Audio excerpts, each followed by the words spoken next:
Morning ആയപ്പോഴത്തേക്ക് ഇവന് വല്ലാത്തൊരു സ്റ്റേയിലേക്ക് വന്നപ്പോൾ ഞങ്ങളോട് അടുത്തൊരു ഹോസ്പിറ്റലിൽ ഇവനെ കൊണ്ടുപോയി. ഞാൻ ചെയ്യുന്ന കാര്യങ്ങളും ഞാൻ ആലോചിക്കുന്ന കാര്യങ്ങളും തമ്മിൽ രണ്ടും വ്യത്യാസമാണ്. ഞാനല്ല കൺട്രോൾ ചെയ്യുന്നോണ്ടിരുന്നത്. കാര്യങ്ങൾ ചോദിച്ചാൽ സംസാരിക്കുന്ന റെസ്പോണ്ട് പറഞ്ഞു. അസുഖത്തിന്റെ പേരൊന്നും എനിക്കറിയത്തില്ല. എന്തോ കാര്യമായിട്ട് എന്തോ പറ്റിയിട്ടുണ്ടെന്ന് എനിക്ക് മനസ്സിലായി. ഈ അസുഖം ജപ്പാൻ ജ്വരം അസുഖം ആണെന്ന് പറഞ്ഞു. അപ്പോൾ ഞങ്ങളോട് ഡോക്ടർ പറഞ്ഞു ഇതിന് മെഡിസിൻസ് ഇല്ല. അപ്പോൾ 22ാമത്തെ ദിവസമാണ് ഉച്ചയ്ക്ക് ഞങ്ങളവിടെ റൂമിൽ കിടക്കുമ്പം ICU എന്നൊരു വിളി വന്നു, മോൻ കണ്ണു തുറന്നു പറഞ്ഞു.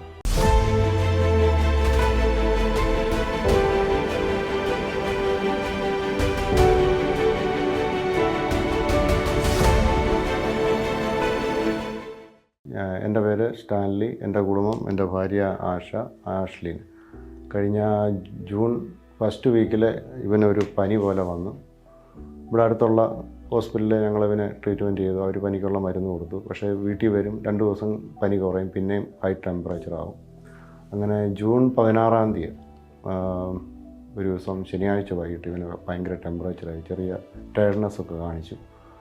മോർണിംഗ് ആയപ്പോഴത്തേക്ക് ഇവന് വല്ലാത്തൊരു സ്റ്റേയിലേക്ക് വന്നപ്പോൾ ഞങ്ങളോട് അടുത്തൊരു ഹോസ്പിറ്റലിൽ ഇവനെ കൊണ്ടുപോയി. അവിടെ ചെന്ന് ഇവനൊരു IV കൊടുത്തു. അപ്പോഴത്തേക്ക് ഇവന് ബോഡി അങ്ങ് കംപ്ലീറ്റ് അങ്ങ് ഷിവറിങ് ആയി, ഫിക്സ് പോലെ വന്നു. പിന്നെ അവർ ഉടനെ തന്നെ ICU കയറ്റി വേണ്ടുള്ള മരുന്നുകളും കാര്യങ്ങളും ഒക്കെ സ്റ്റാർട്ട് ചെയ്തു. പിറ്റേ ദിവസം ആയപ്പോഴത്തേക്ക് ഇവൻ്റെ സ്റ്റേജ് അങ്ങ് വല്ലാതായി. അപ്പോൾ അവർ പറഞ്ഞു നിങ്ങൾക്ക് വേണമെങ്കിൽ ഒരു സെക്കൻഡ് ഒപ്പീനിയൻ എടുക്കാൻ, വേറെ ഇച്ചിരി നല്ല ഹോസ്പിറ്റലോ എവിടെയെങ്കിലും പോകണം. ഇവൻ്റെ ഓരോ ദിവസം ചെല്ലും തോറും ഇവൻ്റെ കണ്ടീഷൻ മോശമാവും. അപ്പോൾ അങ്ങനെ ഞങ്ങൾ ആലോചിച്ച് ഞങ്ങളങ്ങനെ പലയിടത്തും വിളിച്ചു ചോദിച്ചു. അന്ന് ബെഡില്ല, ICU ബെഡ് വേണം ഇവന്. അങ്ങനെയാണ് കാരിത്താസിൽ ഞങ്ങൾ ബന്ധപ്പെട്ടു. അവിടെ ഇതില്ലായിരുന്നു, റൂംസ് ഇല്ലായിരുന്നു. പിന്നെ ഞങ്ങൾ കുറച്ച് നേരം വെയിറ്റ് ചെയ്ത് കഴിഞ്ഞപ്പോൾ അവർക്ക് ഞങ്ങൾക്ക് റൂം അറേഞ്ച് ചെയ്ത് തന്നു. അങ്ങനെ അവിടെ ചെന്നു. പെട്ടെന്ന് തന്നെ ജോസഫ് സെബാസ്റ്റ്യൻ സാറ് ഇവനെ ഇത് ചെയ്തു. പിന്നെ അങ്ങോട്ട് ഭയങ്കര എന്തോ സംഭവിച്ചതെന്ന് ഞങ്ങൾക്ക് അറിയത്തില്ല. ഞങ്ങളുടെ ജീവിതത്തിൽ ഭയങ്കരമായ എന്തോ ഒരു ചുഴലിക്കാറ്റടിച്ച പോലെ ആയിപ്പോയി. ഓരോ ദിവസം ചെല്ലുന്തോറും ഇവൻ്റെ സ്റ്റേജ് അങ്ങ് വല്ലാതെ വഷളായി. പിന്നെ ഡോക്ടർ പറഞ്ഞു ഇവന് വെന്റിലേറ്റർ സപ്പോർട്ട് കൊടുക്കണം. പിന്നെ അതിനുള്ള നടപടികളായി. ഏകദേശം 22 ദിവസം തോറും ഇവൻ ക്രിട്ടിക്കൽ സ്റ്റേജ് ICUവിൽ അഡ്മിറ്റായിരുന്നു. ഇവനതൊരു കോമ സ്റ്റേജ് തന്നെയായിരുന്നു. 22ാമത്തെ ദിവസമാണ് ഇവനൊന്ന് റെസ്പോണ്ട് ചെയ്യുന്നത്, കണ്ണൊക്കെ തുറന്ന്. അത് കഴിഞ്ഞപ്പോഴേ ഡോക്ടർമാർക്കും അതിന് മുമ്പൊരു സംഭവമുണ്ട്. ഇവൻ്റെ രോഗം എന്താണെന്ന് ഇവർക്ക് ഐഡൻറ്റിഫൈ ചെയ്യാൻ പറ്റിയിട്ടില്ല. ബാംഗ്ലൂരിൽ ഇവൻ്റെ ഇത് ചെയ്തിട്ട് അവിടെ നിന്നാണ് പറയുന്നത് ഇവന് ഈ അസുഖം ജപ്പാൻ ജ്വരം അസുഖം ആണെന്ന് പറഞ്ഞു. അപ്പോൾ ഞങ്ങളോട് ഡോക്ടർ പറഞ്ഞു ഇതിന് മെഡിസിൻസ് ഇല്ല, നമ്മുടെ ഇതിൻ്റെ സിറ്റുവേഷൻ അനുസരിച്ച് മെഡിസിൻ കൊടുത്ത് നമുക്ക് നോക്കാൻ വെയിറ്റ് ചെയ്യാം. അങ്ങനെ 22 ദിവസം ഞങ്ങൾക്ക് തന്നെ ഒരു പ്രതീക്ഷയില്ല. കാരണം ഡോക്ടർമാരും അവിടുത്തെ സ്റ്റാഫും എല്ലാം ഞങ്ങൾക്ക് സപ്പോർട്ട് ചെയ്തു. ഇവൻ 22ാം ദിവസം കണ്ണ് തുറന്നു. അത് കഴിഞ്ഞ് പിന്നെ അവർക്കും ഒരു ഹോപ്പായി ഇവനെപ്പറ്റി. പിന്നെ അങ്ങോട്ട് എല്ലാം പാസ്റ്റ് ഇതാണെന്ന് പറയാൻ ഒക്കെയില്ല. എന്നാലും ഇതിനകത്ത് ഭയങ്കരമായ ഒരു സംഭവം എന്ന് പറഞ്ഞാൽ ഈശ്വരാധീനവും പിന്നെ ഹോസ്പിറ്റലിൻ്റെ കെയറും അവിടുത്തെ സ്റ്റാഫിൻ്റെ കെയറും എല്ലാ രീതിയിലും വളരെ നല്ല ഞങ്ങളോട് സപ്പോർട്ട് ചെയ്ത് ഞങ്ങൾക്ക് 55 ദിവസത്തോളം ഞങ്ങൾ ഹോസ്പിറ്റലിലായിരുന്നു. 22ാമത്തെ ദിവസം കഴിഞ്ഞ് റൂമിലോട്ട് മാറ്റി. പിന്നെ ഓരോ ദിവസം ഇവനെ IV ഒക്കെ കൊടുക്കുകയും പിന്നെ മെഡിസിൻസ് ഒത്തിരി ഉണ്ടായിരുന്നു. പിന്നെ ഇവൻ്റെ ഫുഡും ഫീഡിങ്ങും എല്ലാം 2 വീക്ക് കൂടെ ആയിരുന്നു. പിന്നെ എല്ലാം ഒരു മിറക്കിൾ എന്ന് വേണമെങ്കിൽ പറയാം. ഞങ്ങൾക്ക് തന്നെ എത്തുംപിടിയില്ലായിരുന്നു എങ്ങനെയാവും, പിന്നെ സൈഡ് എഫക്റ്റുകൾ എങ്ങനെയാണെന്നുള്ളത് തന്നെ ഡോക്ടർമാർ ഞങ്ങളോട് പറഞ്ഞായിരുന്നു. ഞങ്ങൾക്കൊരു ഹോപ്പും ഇല്ലായിരുന്നു. എങ്ങനെയാണെങ്കിലും കൊള്ളാം. 55 ദിവസത്തെ അവിടുത്തെ വാസം കഴിഞ്ഞ് ഞങ്ങൾ ഇവിടെ വന്നു. പിന്നെ ഡോക്ടർമാർ പറഞ്ഞ അഡ്വൈസും മെഡിസിൻസും എല്ലാം ഞങ്ങൾ ഫോളോ അപ്പ് ചെയ്തു. അപ്പോൾ ഈ രീതിയിലായി. അങ്ങനെ വലിയൊരു സംഭവമാണ്. ഹോസ്പിറ്റലിൽ നിന്ന് ഞങ്ങൾക്ക് കിട്ടിയ ആ കെയറും അവരുടെ ആ സഹകരണവും എല്ലാ രീതിയിലും ഈവൻ താഴെ തൊട്ടുവിട്ടും മേള് വരെ ഡോക്ടേഴ്സ് തൊട്ട് എല്ലാവരും, ഡയറക്ടർ അച്ഛന്മാർ, സിസ്റ്റേഴ്സ്, നേഴ്സുമാർ, എല്ലാ സ്റ്റാഫുകളും ഞങ്ങളെ വളരെയേറെ സപ്പോർട്ട് ചെയ്തു. ഞങ്ങൾക്ക് വളരെ സന്തോഷമായി. ഞങ്ങളുടെ ദുഃഖത്തിലും ഞങ്ങളുടെ വിഷമത്തിലും എല്ലാം അവർ ഞങ്ങൾക്ക് സപ്പോർട്ട് ചെയ്തു. ഈ നില വരെ ഞങ്ങളെ എത്തിച്ചു. എല്ലാവരോടുമുള്ള പ്രത്യേകിച്ച് ജോസഫ് സെബാസ്റ്റ്യൻ സാറ്, നേഴ്സുമാർ, ICUവിലെ സ്റ്റാഫുകൾ എല്ലാവരും ഞങ്ങളെ വളരെയേറെ ഞങ്ങൾക്ക് വേണ്ട എല്ലാ സപ്പോർട്ടും ചെയ്ത് ഞങ്ങളെ ഈ നിലയിലാക്കി. ഹോസ്പിറ്റലിനോടും അവിടുത്തെ ഡയറക്ടർ അച്ഛനോടും ഉള്ള കടപ്പാട് ഞങ്ങളെന്നും മരണം വരെ ഞങ്ങളുടെ ജീവിതത്തിലുണ്ടായിരിക്കും. ഏപ്രിൽ മെയ് 2 മാസം ഫുള്ള് ആലപ്പുഴയായിരുന്നു. ആലപ്പുഴയിൽ നിന്നാണ് ഈ കൊതുകിന് കുത്തിയിട്ട് ഈ പ്രശ്നമായത്. കാരണം കറക്റ്റ് ഡേറ്റ് വെച്ച് നോക്കുമ്പോൾ ഇത് 15ാമത്തെ ദിവസമാണ് അല്ലേ? കറക്റ്റ് 15ാമത്തെ ദിവസമാണ് ഇവിടെ വീട്ടിൽ വന്ന് പനിയായത് ഇവന്. അപ്പൊ ആ പനിയായി 2 ദിവസം ഞങ്ങൾ ഇവിടെ ഇത് ചെയ്തു. ഭയങ്കര ടെമ്പറേച്ചർ കൂടി, രാത്രിയിലൊക്കെ ഭയങ്കര ടെമ്പറേച്ചർ ആയിരുന്നു. രാവിലെ പിറ്റേ ദിവസം ഈ പറഞ്ഞ പോലെ സാറ്റർഡേ നമ്മൾ കാര്യങ്ങൾ ചോദിച്ചാൽ സംസാരിക്കുന്ന റെസ്പോണ്ട് കുറഞ്ഞു തുടങ്ങിയായിരുന്നു. അങ്ങനെയാണ് ഞങ്ങൾ കൊണ്ടുപോയത് ബാക്കി കാര്യങ്ങളെല്ലാം. അപ്പം ആലപ്പുഴയിലാണെന്ന് ഡോക്ടർ പറഞ്ഞായിരുന്നു. അന്ന് എത്തി എന്നുള്ള ഇതെല്ലാം വന്നായിരുന്നു, ഒരു പരിശോധിച്ചായിരുന്നു അവിടെ. അപ്പം മെഡിസിനൊക്കെ കൊടുക്കുകയൊക്കെ ചെയ്തു. പിന്നെ കോളേജിൽ നിന്ന് പഠിച്ചിട്ട് വന്ന സമയം അവിടെ ഇതിന് പോയതാ, ആലപ്പുഴ സ്കൂളില് ക്യാമ്പിന് പോയതാ. കുട്ടികൾക്ക് ക്യാമ്പ് എടുക്കാനായിട്ട് പോയി. അവിടെ വന്നു കഴിഞ്ഞാൽ സംഭവിക്കുന്നു. നെക്സ്റ്റ് പിന്നെ ജോലിക്ക് കയറാനായിട്ട് ഇരിക്കുമ്പോഴാണ് പനിയായത്. ജോലിക്ക് പോയി ഫസ്റ്റ് ഡേ ഒരു ദിവസം പോയി. അത് കഴിഞ്ഞിട്ട് പനിയായിട്ട് പോയില്ല. അപ്പം അവർ പറഞ്ഞു പനിയാണെങ്കിൽ വരണ്ട, കുട്ടികളുടെ ഇടയിലല്ലേ, 2 ദിവസം കഴിഞ്ഞ് വന്നാൽ മതിയെന്ന് പറഞ്ഞു ചെയ്യുന്നതാണ്. പിന്നീട് പോകാൻ പറ്റിയില്ല. പിന്നെ എല്ലാം സംഭവം അങ്ങ് ഭയങ്കര ഒരു അങ്ങോട്ട് ഞങ്ങള് കാൽക്കാസ് വരികയും ബാക്കിയെല്ലാം ട്രീറ്റ്മെന്റ് തന്നെ. അവിടെ ഞങ്ങൾക്ക് ന്യൂറോയിലെ നേഴ്സുമാരും എല്ലാം ഭയങ്കര സപ്പോർട്ടായിരുന്നു. അവിടെ കെയറും ഒക്കെയാണ് ഞങ്ങൾ ഇത്രത്തോളം ഇതിന് ഇത്രയും മാറ്റം വന്നത്. ഒന്നും ഇവന് ഈ ഒരു കാണുന്ന ആ സ്റ്റേജ് അല്ല മോനായിരുന്നത്. ഇരിക്കാനോ നേരെ ഇരിക്കാനോ ഒന്നും പറ്റാത്ത സ്റ്റേജിലായിരുന്നു. അതിനെല്ലാം മാറി ഇപ്പം ഇത്രത്തോളം ആയി. ദൈവത്തിൻ്റെ കരുതലും അവിടെ നിന്നുള്ള സപ്പോർട്ടും എല്ലാം ഉണ്ട്. ഒരു വലിയ മിറക്കിൾ തന്നെയാണ്. ദൈവാനുഗ്രഹം എന്നല്ല പറയൊന്നും പറയാനില്ല. കൂട്ടത്തിൽ മാനുഷികമായ സപ്പോർട്ടും ഡോക്ടർമാരിൽ നിന്നുള്ള കിട്ടിയ അവർക്കും അതിൻ്റെ കറക്റ്റ് വെച്ചാൽ അവർ കൊടുത്ത ഡിസൈഡ് ചെയ്ത മെഡിസിൻസും ഒക്കെ ഇവൻ്റെ ബോഡിക്ക് എഫക്റ്റ് ആയെന്നുള്ളതാണ്. അവന് 22 ദിവസം ICUവിലായിരുന്നു. ഞങ്ങൾ രാവിലെ കയറി കാണുമ്പോൾ ഇവനെ ഒരു ഇതുമില്ല. ഇവനിങ്ങനെ കണ്ണു അടച്ച് ഇവനിങ്ങനെ ഒരു വല്ലാത്തൊരു ലെസ്സൈസ് കിടക്കുന്ന സ്റ്റേജാണ്. അപ്പോൾ ഞങ്ങൾക്കൊരു 10 മിനിറ്റ് കിട്ടും, ഞങ്ങളെനിക്കും കാണും, ഞങ്ങൾ തിരിച്ചു വരും. അങ്ങനെ 22 ദിവസം ഞങ്ങൾക്കും ഒരു ഹോപ്പില്ല. അപ്പോൾ 22ാമത്തെ ദിവസമാണ് ഉച്ചയ്ക്ക് ഞങ്ങളവിടെ റൂമിൽ കിടക്കുമ്പം ICUവിൽ നിന്നൊരു വിളി വന്നു, മോൻ കണ്ണു തുറന്നു പറഞ്ഞു. അപ്പം വൈഫ് അപ്പം ഇങ്ങോട്ട് പിള്ളേർ തന്നെയായിരുന്നുണ്ട് വീട്ടിലോട്ട് പോകും, ഞാൻ തന്നെയുണ്ട്. ഞാൻ പെട്ടെന്ന് അവിടെ ചെന്നപ്പോഴത്തേക്ക് ഇവനിങ്ങനെ കണ്ണ് തുറന്നു. അപ്പോൾ അവർക്കും ഒരു സന്തോഷമായി, ഞങ്ങൾക്കും സന്തോഷമായി. അതിൽ നിന്നാണ് ഇവനെ പറ്റിയൊരു പ്രതീക്ഷകൾ നമുക്ക് വരുന്നത്.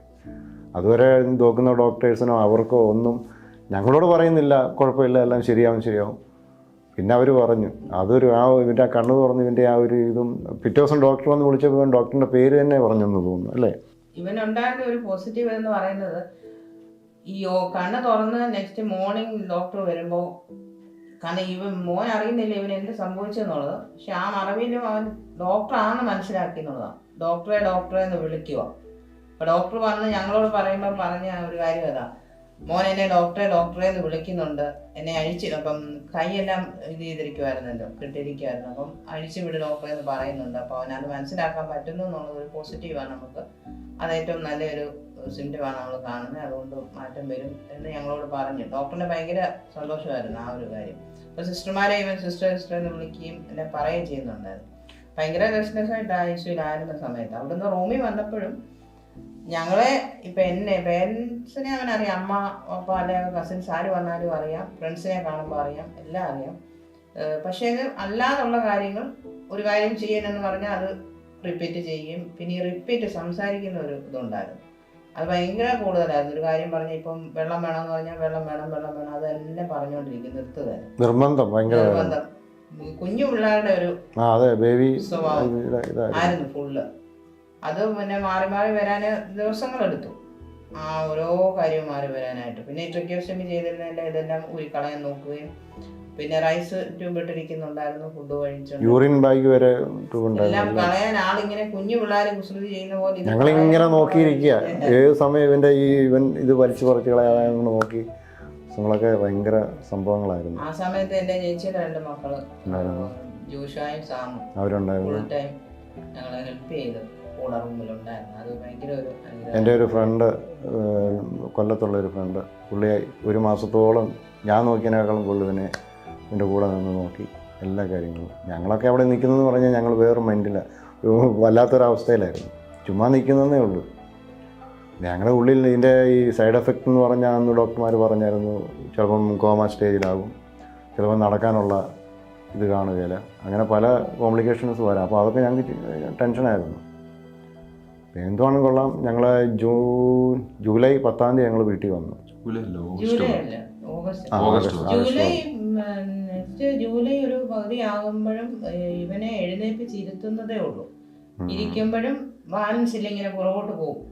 ആ സമയത്തെല്ലാം നമ്മളെ ഫിസിയോയിലെ ജിതിൻ 2 പേരാ വന്നുകൊണ്ടിരുന്നത്. അവര് ഭയങ്കര ഹെൽപ്പായിരുന്നു. അത് കഴിഞ്ഞ് അത് പിന്നെ ഗണേശന്റെ അടുത്ത് വന്നു.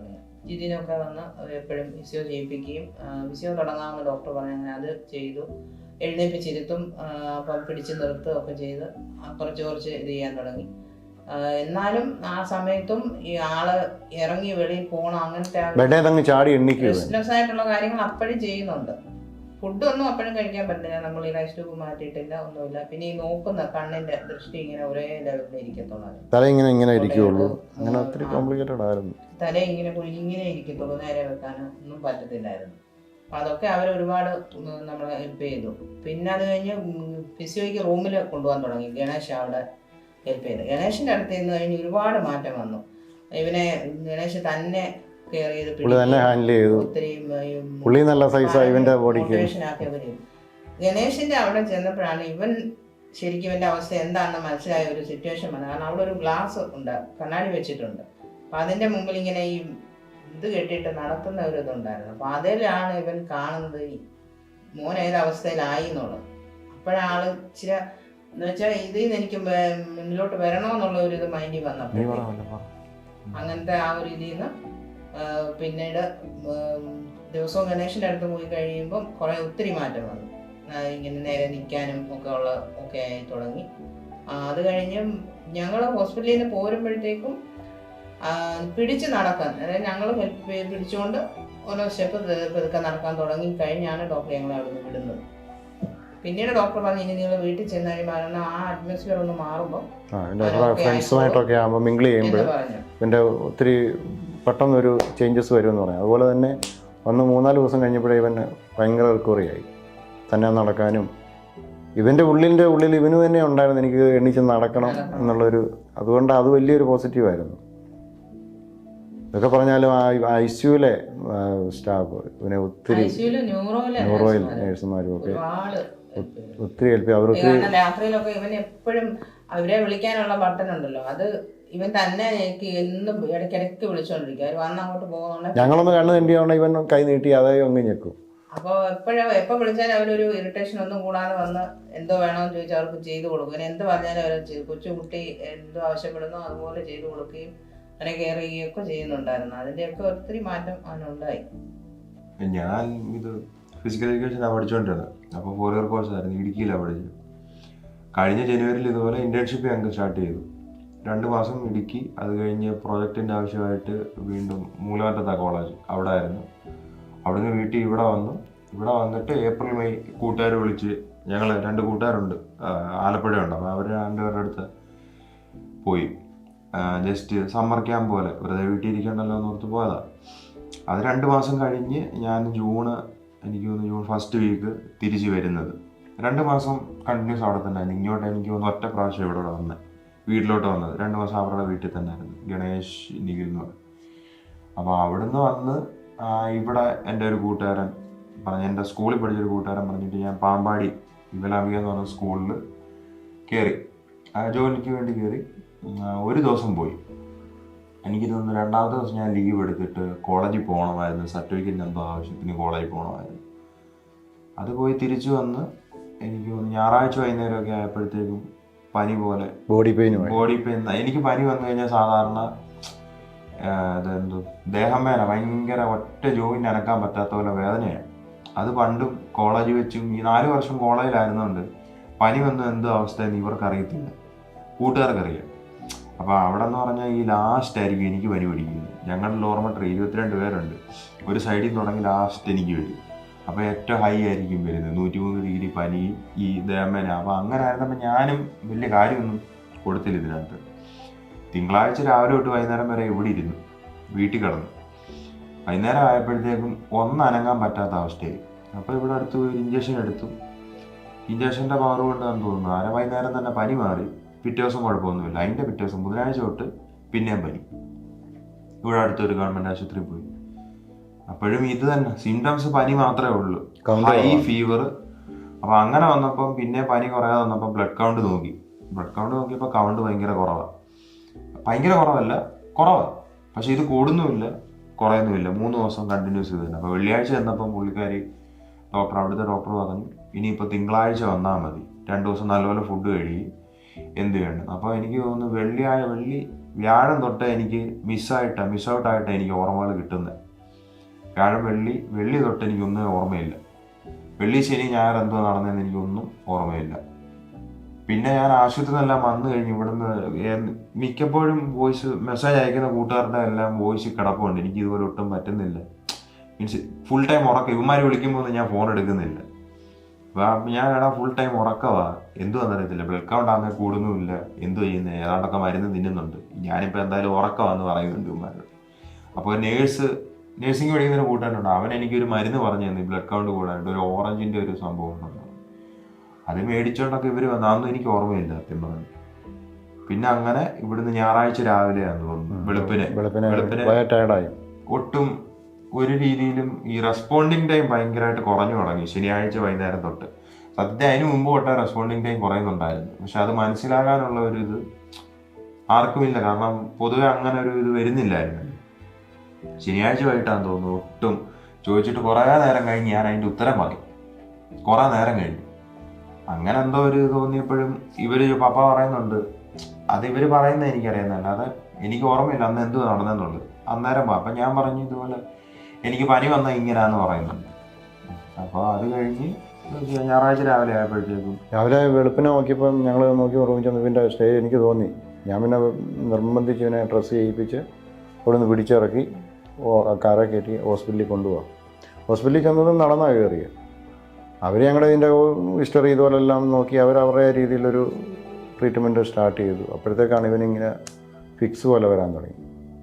പിന്നെ എന്തുവാന്നുള്ളത് പിന്നെ എനിക്ക് തോന്നുന്നു എനിക്ക് ആശുപത്രിയിൽ നിന്ന് ഓഗസ്റ്റ് കാരിത്താസിൽ നിന്ന് വീട്ടിൽ വരുന്നത് ഓഗസ്റ്റ് 10-ാം തീയതി ഡിസ്ചാർജ് ആകുന്നത്. 10-ാം തീയതിയാണ് ഡിസ്ചാർജ്. അപ്പം അതിന് മുമ്പ് എനിക്കൊരു 2 ആഴ്ചത്തെ കാര്യങ്ങൾ മാത്രമേ കറക്റ്റായിട്ട് എനിക്ക് ഓർമ്മയിലുള്ളൂ. അതിന് മുമ്പ് എനിക്ക് തോന്നുന്നു 22 ദിവസം ICUവിലുണ്ടായിരുന്നു. ആ ദിവസങ്ങളിൽ അത് കഴിഞ്ഞിട്ടും കണ്ണ് തുറന്നു കഴിഞ്ഞ് റൂമിലോട്ടൊക്കെ മാറ്റി കഴിഞ്ഞ് എനിക്ക് ഓർമ്മയൊന്നുമില്ല. പക്ഷെ ആൾക്കാരെ തിരിച്ചറിയുന്നുണ്ടെന്നുള്ള ഒറ്റ ഇതേ ഉള്ളൂ. എനിക്ക് കറക്റ്റ് ഓർമ്മ വരുന്നതെന്ന് തോന്നുന്നു എനിക്കൊരു ദിവസം രാവിലെ ജോസഫ് സാറ്, ഞാൻ അന്നേരം ഡോക്ടറെങ്കിലാന്നാണ് വിളിക്കുന്നത്. വിളിച്ച് എൻ്റെ പേര് വിളിക്കുമ്പോൾ ഞാൻ വിളി കേൾക്കുന്നിടം തൊട്ടാണ് എനിക്ക് ഓർമ്മ തെളിഞ്ഞു വരുന്നത്. നമുക്ക് ഈ ഓർമ്മ ഇങ്ങനെ മനസ്സിൽ കാണുമല്ലോ. അന്നേരം തൊട്ടാണ് ഓർമ്മ തെളിഞ്ഞു വരുന്നത്. അന്നേരം തൊട്ട് പിന്നെ എന്തൊക്കെയാണ് നടക്കുന്നതെന്നുള്ളത് എനിക്ക് ഓർമ്മയുണ്ട്. പക്ഷെ അന്നേരം 2-3 ദിവസം എനിക്കറിയത്തില്ല എന്തുവാ സംഭവിച്ചതെന്നുള്ളത്. കുറേ പേര് കാണാൻ വരുന്നുണ്ട്. ഈ ജോസഫ് സാർ രാവിലെ റൂം വിസിറ്റിന് വരുമ്പോഴേ അടുത്ത റൂമിൽ വരുമ്പോഴേ സാറിൻ്റെ സൗണ്ട് നല്ല ഷാർപ്പാണ് കേൾക്കാം നമ്മുടെ റൂമിൽ. എപ്പോഴും പറയും സാറ് വരുന്നുണ്ട് ജോസഫ് സാർ. അപ്പം അങ്ങനെ ആദ്യത്തെയൊക്കെ ദിവസം എന്തോ സംഭവം എന്നറിയത്തില്ല. എന്നെ അന്ന് കിടത്തിയേക്കോ എനിക്ക് എണീക്കാൻ തന്നെ നോക്കിയിട്ട് പറ്റുന്നുമില്ല. ആരും എണീപ്പിക്കുന്നുമില്ല. കുറേ മരുന്ന് എന്തൊക്കെയോ തരുന്നുണ്ട്. സംഭവം എനിക്ക് എന്തുവാന്നോ ഒന്നും മനസ്സിലാകുന്നില്ല.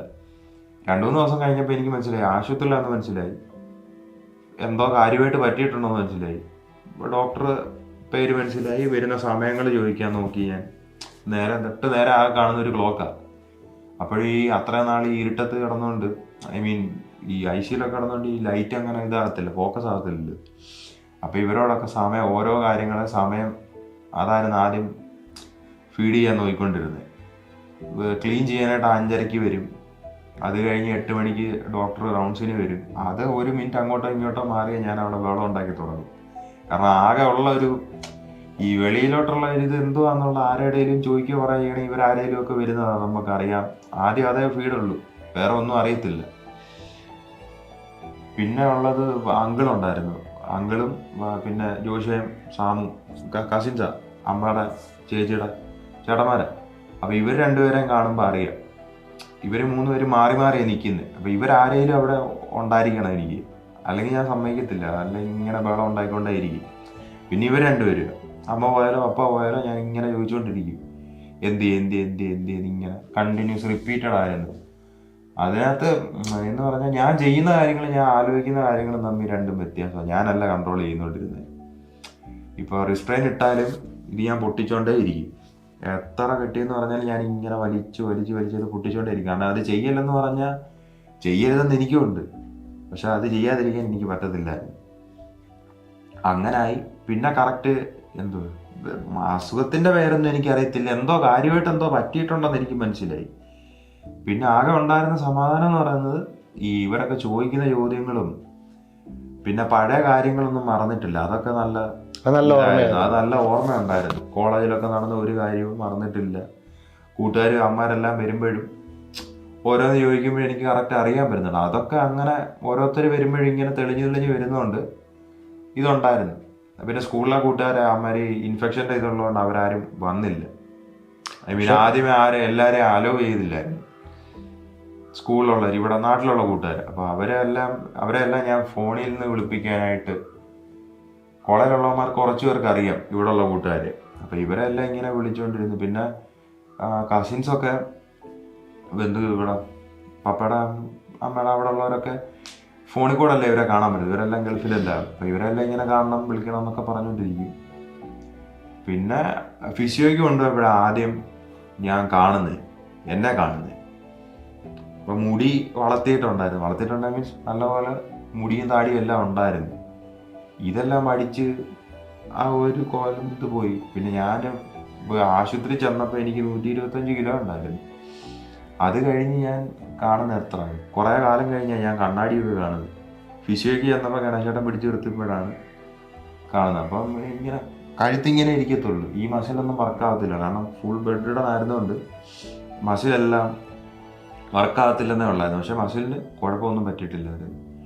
അപ്പോൾ ഗണേശേട്ടൻ ഇങ്ങനെ കഴുത്തിങ്ങനെ പിടിച്ച് ആ കണ്ണാടി നോക്കുമ്പോഴാണ്, അപ്പോൾ എനിക്ക് ആകെ അറിയാവുന്നത് എൻ്റെ ടീഷർട്ടും നിക്കറും. ഞാൻ അതിട്ടുകൊണ്ട് തന്നെ ഇവിടുന്ന് ആശുപത്രി പോയി. ആ ടീഷർട്ടും നിക്കറും ഇട്ടുകൊണ്ട് തന്നെ ആശുപത്രി പോയി. അത് നമുക്ക് എല്ലാവർക്കും എപ്പോഴും വീട്ടിൽ ഇടുന്ന ഒരു നിക്കറും പിന്നെയും കാണുമല്ലോ. അത് കണ്ടപ്പോൾ എനിക്ക് മനസ്സിലായി ഇത് എൻ്റെ നിക്കറും പിന്നെയാന്ന് വെച്ചു. പക്ഷെ ഇത് നിൽക്കുന്ന ആരാന്ന് എനിക്ക് മനസ്സിലാവുന്നില്ല.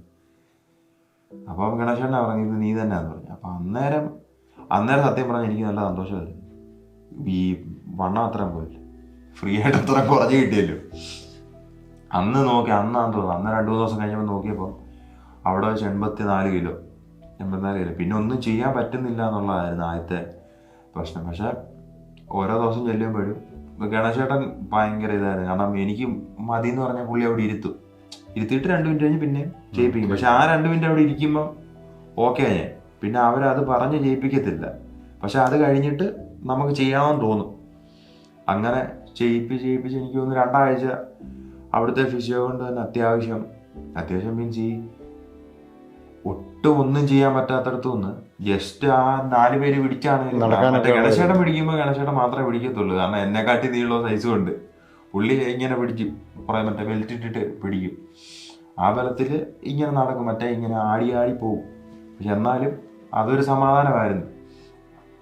അത് കഴിഞ്ഞ് പിന്നെ വീട്ടിൽ വന്നു കഴിഞ്ഞാൽ ഒരു 2-3 മണിക്കൂർ കഴിഞ്ഞപ്പോഴത്തേക്കും മുമ്പ് ഈ ഇമോഷൻസ് ഒന്നുമില്ല.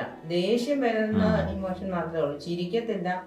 നമ്മളെന്തെങ്കിലും ചോദിച്ചാൽ അതിനൊരു ഇതായിട്ട് പായത്തില്ല. അങ്ങനത്തെ ഒരു സിറ്റുവേഷൻ ഉണ്ട്. അത് മാറിയത് മുഴുവൻ ഞാൻ പറഞ്ഞ എൻ്റെ ചേച്ചിയുടെ മോനെ ജോഷു അവിടെ ഉണ്ടായിരുന്നു. ജോഷു അപ്പം ഇവനോട് ഇങ്ങനെ ഓരോന്ന് ചോദിക്കുകയും സംസാരിപ്പിക്കും, പഴയ കാര്യം ഓർപ്പിച്ച് പറഞ്ഞ് ചിരിപ്പിക്കും, ഇങ്ങനെ ഓരോന്ന് പറയാം. അങ്ങനെ കുറേ ആയി. ഒരു ദിവസമായിട്ട് ഇങ്ങനെ കുറേ ഇവനൊരു പ്രശ്നം ഉണ്ടാകും. ബെഡിൽ ഇരിക്കുമ്പം നേരെ ഇരിക്കാൻ ഇങ്ങനെ നിരങ്ങി താഴോട്ട് വന്നുകൊണ്ടിരിക്കും. ഇതിങ്ങനെ ചവിട്ടി ഇതാക്കിക്കൊണ്ട്. അപ്പം അതിനൊരു ദിവസം ആളിങ്ങനെ പുറകോട്ട് പിടിച്ചിരുത്തിയിട്ട് ഇങ്ങനെ അവനെ വെച്ചിട്ട് പറഞ്ഞ് 1, 2, 3 ചൊല്ലാൻ ഞാൻ അതുവരെ നീ ഇരിക്കണമെന്ന് പറഞ്ഞ് തമാശയായിട്ട് പറഞ്ഞ് ചെയ്യിപ്പിച്ച് ആ ഒരു ടൈമിൽ ആൾ ചിരിക്കുന്നത്. പിന്നെ ഇവൻ്റെ ഫ്രണ്ട്സ് വന്നു. ഞങ്ങൾ ഹോസ്പിറ്റലിൽ നിന്ന് പോകുന്നത് പറഞ്ഞില്ല. ഹോസ്പിറ്റലിൽ നിന്ന് പോരുന്നതിന് മുമ്പ് ഫ്രണ്ട്സ് വന്ന് ഇവൻ്റെ കൂടെ പിന്നെ ഇരുന്നു. അപ്പോൾ അവൻ പറഞ്ഞു എൻ്റെ കൂടെ ബെഡിൽ നിങ്ങൾ കിടക്കും. ഒരു ഹോസ്റ്റലിൽ അങ്ങനെ ആയിരുന്നല്ലോ, കിടക്കാൻ പറഞ്ഞ് അവർ 2 പേരും കിടന്ന് തമാശ അന്ന് ഹോസ്റ്റലിൽ നടന്ന കാര്യങ്ങളൊക്കെ ഇവനോട് പറഞ്ഞപ്പോഴ് ഭയങ്കരമായിട്ട് ചിരിക്കാൻ തുടങ്ങി. അന്ന് തൊട്ടാണ് ശരിക്കും ആ ദിവസങ്ങൾക്ക് ശേഷം ചിരിക്കുകയും ഓരോ ഇമോഷൻ പതുക്കെ വരാൻ തുടങ്ങി. പിന്നെ കരയുമായിരുന്നു. അതൊരു ഇതുണ്ടായിരുന്നു. എപ്പോഴും ഏറ്റവും മെയിൻ ആയിട്ടുള്ളത് ദേഷ്യം ആദ്യം വരും. ചെറിയ കാര്യത്തിന് പോലും കരയാൻ തുടങ്ങുമായിരുന്നു. അതൊരു പിന്നെ കുറച്ച് കഴിഞ്ഞപ്പോ തൊട്ട് ചെറിയ കാര്യം തൊട്ട് കരയാൻ തുടങ്ങി. പക്ഷെ ചിരിച്ചില്ല, അന്നേരം ചിരിക്കത്തില്ലായിരുന്നു. പിന്നെ ലാസ്റ്റ് വീക്കിലാണ് ഇവൻ ജോഷ പഴയ ഞങ്ങള് പണ്ട് കളിക്കുന്ന കാര്യമൊക്കെ പറഞ്ഞ്, അന്നേരം എനിക്ക് ചിരിയൊന്നും ആദ്യം വരത്തില്ല. എന്നിട്ട് ഒരു ദിവസം പറഞ്ഞു, ആഷിലൊന്ന് ചിരിച്ചെന്ന് പറയുമ്പോ ഇങ്ങനെ കുഞ്ഞു പിള്ളേർ ചെയ്യുന്നവര് ഇങ്ങനെ ഇങ്ങനെ കാണിക്കും, അത്രേ ഉള്ളൂ. അല്ലാതെ നോർമലി ചിരിക്കത്തില്ല. എനിക്ക് ഒന്നും ഫീൽ ചെയ്യുന്നില്ലായിരുന്നു, ആ ഒരു ഇത് വരത്തില്ലായിരുന്നു. ദേഷ്യം വരും. നമുക്ക് ഈ കുറെ ഇറിറ്റേറ്റഡ് ആയിട്ട് എന്തെങ്കിലും ഇങ്ങനെ ചോദിക്കുക അല്ലെ ചെയ്യിപ്പിച്ചോണ്ടോ ഇരിക്കുകയാണെങ്കിൽ നല്ല ദേഷ്യം വരും. അന്നേരം അതേ എക്സ്പ്രസ് ചെയ്യാൻ പറ്റത്തുള്ളായിരുന്നു. ഫിസിയോയിലെ ഷീന ഡോക്ടറും ഒത്തിരി ഹെൽപ്പ് ചെയ്തായിരുന്നു. ഡോക്ടർ ദിവസവും അവിടെ വരികയും ഇവനെ ഓർമ്മയുണ്ടോ എന്നുള്ള ആ ഒരു ഇത് കറക്റ്റ് എല്ലാ കാര്യവും പഴയത് ഇപ്പൊ തലേദിവസം നടന്ന കാര്യം ഓർമ്മയുണ്ടോ, ഇപ്പൊ ചെയ്തത് അല്ലെങ്കിൽ തൊട്ട് മുമ്പേ ചെയ്തത്, ഇതെല്ലാം ഡോക്ടർ വന്നിങ്ങനെ ചോദിക്കുമായിരുന്നു. ചോദിച്ച് ഇവനെ കൊണ്ട് പറയിപ്പിക്കുകയും ഇത് ചെയ്യുകയും ചെയ്യുന്നുണ്ടായിരുന്നു.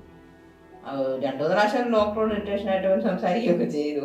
പക്ഷെ അത് കഴിഞ്ഞ് ഡോക്ടർ പറഞ്ഞത് നോർമലി അവർക്ക് ഉണ്ടാകുന്ന കുഴപ്പമില്ല എന്ന് പറഞ്ഞു. പിന്നെ ഓക്കെ ആയി. അത് വേണമെന്ന് വെച്ച് ചെയ്യുന്നല്ല. അന്നേരം ഒന്നാമത്തെ കാര്യം ഈ രാത്രി ഉറങ്ങത്തില്ല. പക്ഷെ രാത്രിയിൽ ഉറങ്ങാനുള്ള മരുന്നുണ്ട്, രാവിലെ ഉറങ്ങാനുള്ള മരുന്നുണ്ട്. ഇതിൻ്റെ ഇടയ്ക്കായിരിക്കും ഈ രാവിലെ ആ കുറേ സമയമായിരിക്കും നല്ല ഉറക്കം വരുന്നത്. അതിൻ്റെ ഇടയ്ക്ക് ആരെങ്കിലും ഒക്കെ വന്ന് വിളിച്ചോണ്ടിരുന്ന ഒന്നും ചെയ്യാനൊക്കത്തില്ല. എനിക്കൊന്നും അറിയത്തില്ലല്ലോ ഞാൻ എന്തോ പറയുന്നതെന്നോ ചെയ്യുന്നതെന്നോ ഉള്ളത്, ആരാ വന്ന് നിൽക്കുന്നതെന്നുള്ളത്. ഇപ്പൊ ഡോക്ടറാണെന്നറിയാം, പക്ഷെ എന്തുവാ ഏതാണെന്ന് നമുക്കെന്തോ പറ്റിയെന്ന് ആരും പറയുന്നില്ലല്ലോ. വല്ല ആക്സിഡന്റ് പറ്റിയതാണ്, എന്തോ നടക്കാനും എടുക്കാനും പറ്റത്തില്ലേ, വല്ല ആക്സിഡന്റ് പറ്റിയാന്നല്ല നമ്മൾ ഓർക്കത്തുള്ളൂ. ഇനി ഞാൻ എൻ്റെ ഓർമ്മയിലാന്നേ വണ്ടി ഓടിച്ചായിട്ട് ഓർക്കുന്നുമില്ല. അപ്പൊ എന്തോ സംഭവിച്ചെന്ന് ആരും പറയുന്നുമില്ല. പിന്നെ അത് കഴിഞ്ഞ് ഇങ്ങനെ ഇമാരുണ്ടായിരുന്നു, പിന്നെ കൂട്ടുകാർ വന്നു. അത് കഴിഞ്ഞ് പിന്നെ അമ്മമാര് ലാസ്റ്റ് ദിവസം അവരുണ്ടായിരുന്നു. രാവിലെ ഡിസ്ചാർജിന് അന്ന് രാവിലെ 2 പേരുണ്ടായിരുന്നു. അമ്മമാര് ഉണ്ടായിരുന്നോണ്ട് എന്തു ഈ ജസ്റ്റ് ഈ നമ്മുടെ ഏജിലുള്ളവർ വരുമ്പം ഇത് മാറുമല്ലോ. അപ്പൊ ആ ഒരു ഇത് ഇങ്ങനെ നിന്നു. അത് കഴിഞ്ഞ് പിന്നെ വീട്ടിൽ വന്നപ്പോഴത്തേക്കും ഇവിടെ ഉള്ള ആൾക്കാരെല്ലാം കാണാൻ തുടങ്ങി നമ്മുടെ. പിന്നെ ഇവര് പിള്ളേർ 2 പേരും ഇല്ലെന്ന് മനസ്സിലായപ്പോ എനിക്ക് അതും ഇതായി. ഇപ്പൊ പെങ്ങന്മാർ 2 പേരും ഇല്ലെന്നുള്ളപ്പോ എനിക്ക് ആദ്യമൊന്നും അവര് അടുത്തില്ലെന്നുള്ളത് ഇതാ ഓർക്കുന്നില്ല. ഇവിടെ ഉള്ളപ്പോഴും ഇവരെന്തെങ്കിൽ പഠിക്കാനോ അല്ലെ ഒക്കെ പോയിരിക്കുമ്പം ഉള്ള ഇതേ ഉള്ളല്ലോ. ഫുൾ ടൈം എന്തായാലും ഞാനിവിടെ കാണും അവരും കാണും എന്നുള്ള ഇതില്ല. പക്ഷെ കുറച്ച് ദിവസം കഴിഞ്ഞിട്ട് ഇവരെ 2 പേരും ഒരനക്കവും ഇല്ല, സൗണ്ടും ഇല്ല, ഒന്നും ഇല്ലാതിരുന്നപ്പോൾ എനിക്ക് മനസ്സിലായി അവരില്ലെന്നുള്ളത്. അവരെ കാണുന്നില്ലെന്ന് കണ്ടു കഴിഞ്ഞപ്പോൾ എനിക്ക് ഭയങ്കര ഇതായിരുന്നു. ഇവിടെ വന്നപ്പോൾ അവർ 2 പേരും കൂടെ ഉണ്ട്. പിന്നെ ഇവിടെ അടുത്ത് നമ്മളെപ്പോഴും കാണുന്നവരുണ്ട്, ഉപ്പാവന്മാരുണ്ട്, ഇവർ 2 പേരും ഉണ്ട്. വീടല്ലേ, വീട്ടിൽ വന്ന് കഴിയുമ്പോൾ നമുക്ക് പഴയ ഇതാകുമല്ലോ. ഹോസ്പിറ്റലിൽ എന്ന് പറഞ്ഞാൽ പക്ഷെ ആ ഹോസ്പിറ്റലിൽ ഉണ്ടായിരുന്ന ഒരു ഗുണമെന്ന് പറഞ്ഞാൽ ഞാൻ ഈ മറ്റേ നഴ്സുമാരെ വിളിക്കാനുള്ള സ്വിച്ച് ഉണ്ടല്ലോ, എനിക്ക് ആകെ ഉണ്ടായിരുന്ന സമാധാനം അതേ കുത്തി ആരെങ്കിലും വെളിയിൽ നിന്ന് വരുമല്ലോ. മറ്റേതിപ്പം ഇവർ 2 പേരും തീർത്തും വയ്യാതിരിക്കുമായിരിക്കും, ഞാൻ ഉറക്കത്തില്ലല്ലോ ഇവരാരെയും. അപ്പം അതേ കുത്തി ഇവർ വരും. അപ്പം ഞാൻ എന്തോ എത്ര തവണ കുത്തിയെന്ന് പറഞ്ഞാൽ ഇവർ വരികയും ഒരു തവണ പോലും വഴക്ക് പറഞ്ഞിട്ടില്ല ആരും. ഒറ്റ സിസ്റ്റർമാരും വഴക്ക് പറഞ്ഞിട്ടില്ല, ഡോക്ടർമാരായിട്ട് ആരും വഴക്ക് പറഞ്ഞിട്ടില്ല. ഇത് ഈ ക്ലീൻ ചെയ്യാൻ വരുന്ന ആൻറ്റി ചേച്ചിമാരുൾപ്പെടെ ചോദിക്കും എന്തോ ഉണ്ട് എങ്ങനെ. അപ്പം അതൊക്കെ ആയിരുന്നു ആകെ ഉണ്ടായിരുന്ന ആശുപത്രിയിലുണ്ടായിരുന്ന ഒരു സമാധാനം. അതാ അവിടുത്തെ ഒരു കെയറിങ്ങിൻ്റെ ഒരു ഭയങ്കര ഒരു അഡ്വാൻറ്റേജ് അതായിരുന്നു എനിക്കുണ്ടായിരുന്നത്. കാരണം നമ്മളിപ്പോൾ ഇറിറ്റേറ്റഡ് ആയിട്ട് ഇപ്പം എന്നെ തന്നെ ഇപ്പം ഞാൻ നോർമലേ, എന്നെ തന്നെ ചുമ്മാ ഇരുന്ന് വിളിച്ചോണ്ടിരുന്നത് എനിക്ക് ദേഷ്യം വരും. അപ്പോൾ അവർ ആ കാര്യത്തിൽ ഭയങ്കര കൺസേൺ ആയിരുന്നു. ഞാൻ എത്ര വിളിച്ചെന്ന് പറഞ്ഞാൽ ഇവർ വന്ന് എന്തെങ്കിലും പറയുകയോ ചെയ്തിട്ട് അവർ പോകും. അപ്പോൾ ഒരു സമാധാനം, കുറച്ച് നേരത്തേക്ക് എനിക്ക് സമാധാനം കിട്ടും. പിന്നെ ഞാൻ വിളിക്കും, പിന്നെ ഇവരാരെങ്കിലും വരും. അപ്പോൾ ഓരോ ദിവസം ഷിഫ്റ്റിന് മാറുമ്പം ഇവർ ഇങ്ങനെ കഥകൾ ഞാൻ ഇങ്ങനെ ആയിരുന്നു എന്നുള്ളത് അടുത്ത ഷിഫ്റ്റിലുള്ള നേഴ്സുമാർ. അപ്പോൾ അവർ വരുമ്പം പറയും, നീ ഇത്ര നേരം ഇവരെ വിളിച്ചിട്ട് ഞാൻ അവർ പറഞ്ഞു. അപ്പം അതൊക്കെ കേൾക്കുമ്പോഴാണ് ഒരിതുണ്ടായിരുന്നുണ്ട്. ഇവിടെ വന്നു കഴിഞ്ഞ് പിന്നെ ഉണ്ടായിരുന്നെന്ന് പറഞ്ഞാൽ പിന്നെ അങ്ങോട്ട് എങ്ങനെ കയറി വന്നതെന്നുള്ളത് ഞങ്ങൾക്ക് തന്നെ ഒരു അത്ഭുതമാണ്. ഹോസ്പിറ്റലിൽ ഞങ്ങൾക്ക് അഡ്മിഷൻ തന്നെ ആദ്യം കിട്ടുന്നത്, ആദ്യം ഞങ്ങൾ അവിടെ ബന്ധപ്പെട്ടപ്പം റൂംസ് അവൈലബിൾ അല്ലെന്നാണ് പറഞ്ഞത്. എൻ്റെ ഒരു കസിൻസ് അവിടെ ജോലി ചെയ്യുന്നുണ്ട്, ഷെറിന് ഡയറക്ടർ അച്ഛനോടൊക്കെ സംസാരിച്ച് അങ്ങനെ തന്നെയാണ് ഞങ്ങൾക്ക് അവിടെ റൂം പെട്ടെന്ന് അഡ്മിഷൻ കിട്ടുന്നത്. അത് കഴിഞ്ഞുള്ള എല്ലാം ഇങ്ങോട്ട് ഞങ്ങൾക്ക് പ്രത്യേക ഒരു പരിഗണന ഹോസ്പിറ്റലിൻ്റെ ഭാഗത്തുനിന്ന് കിട്ടി. ഡയറക്ടർ അച്ഛന്മാരാണെങ്കിലും എല്ലാ സ്റ്റാഫുകളും ഞങ്ങളെ വളരെ സപ്പോർട്ടീവായി ഞങ്ങളെ ഹെൽപ്ഫുള്ളായിരുന്നു. അതൊക്കെ ഞങ്ങൾക്ക് വലിയൊരു സന്തോഷമായിരുന്നു.